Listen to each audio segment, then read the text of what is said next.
I don't believe that any president has accomplished as much as this president in the first 6 or 7 months. I really don't believe.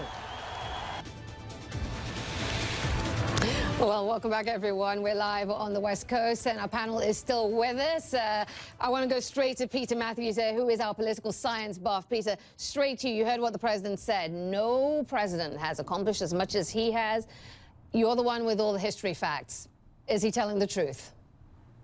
Absolutely not. I mean, he can think that or dream it, but if you look at other presidents who have accomplished some real, not a significant piece of legislation was passed or signed by Congress or signed by him in these last 6 months. Mostly executive orders, which were just miniature, minor things to do, and he was not able to get anything through Congress. And we need action right now with the economy. We need action with education, with health care, and he's failed on all those accounts, unfortunately, for him, but also for the United States, for the American people. So I would say he's exaggerating considerably. Okay, because I don't want to ask you guys, because clearly we know what you're going to say. We know where you're going. So I want to now move on to McConnell and this feud. No, oh, really? It's just over 6 months. Yeah, okay. Look, we want to move on to because there's this open feud now between Mitch McConnell, the majority leader in the Senate, the Republican majority leader in the Senate, and Donald Trump. The New York Times is reporting they haven't spoken for weeks, adding this. Angry phone calls and private bad-mouthing have devolved into open conflict, with the president threatening to oppose Republican senators who cross him, and McConnell mobilizing their defense. So, John, to you, politics is about addition, it's about adding to your base, it's about finding friends, it's about growing your support. This president is doing the absolute opposite of that, it seems.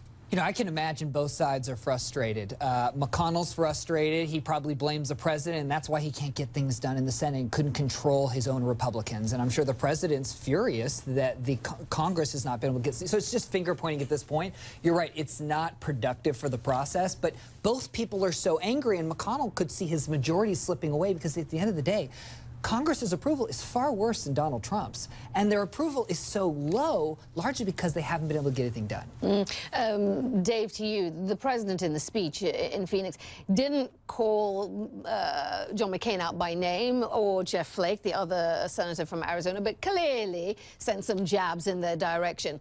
He's taking on Mitch McConnell, he's taking on the other senators. I mean, what's the fallout here on Capitol Hill for President Trump employing such a strategy?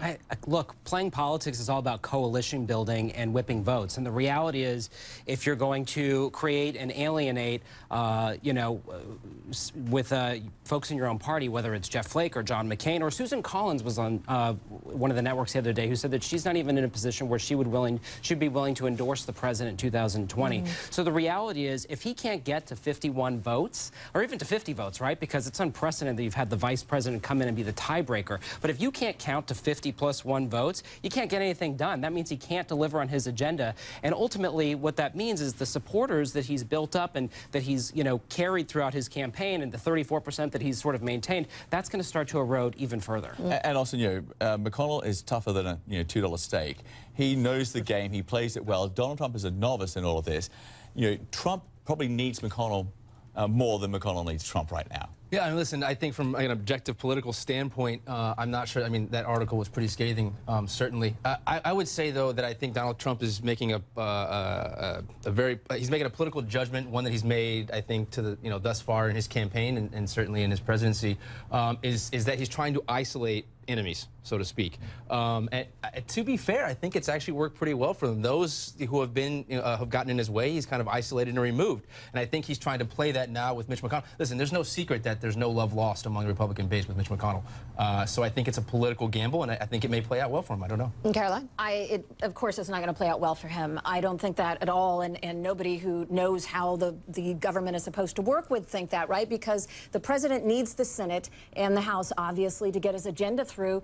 The idea that somehow he can take out some petty or personal issue with Mitch McConnell puts his entire agenda in jeopardy. But the thing is, I don't think he knows that. I don't think he realized that there were other branches of government when he came in. I think he thought he was going to sign a pen, with his pen, and things were just going to magically happen. Well, and he hasn't learned. On-the-job training has not worked for Donald Trump. But I think what he's placing his bets on, and again, I'm kind of speaking from kind of the outside looking in here, as I think that he's maybe not removing Mitch McConnell, but basically squeezing him.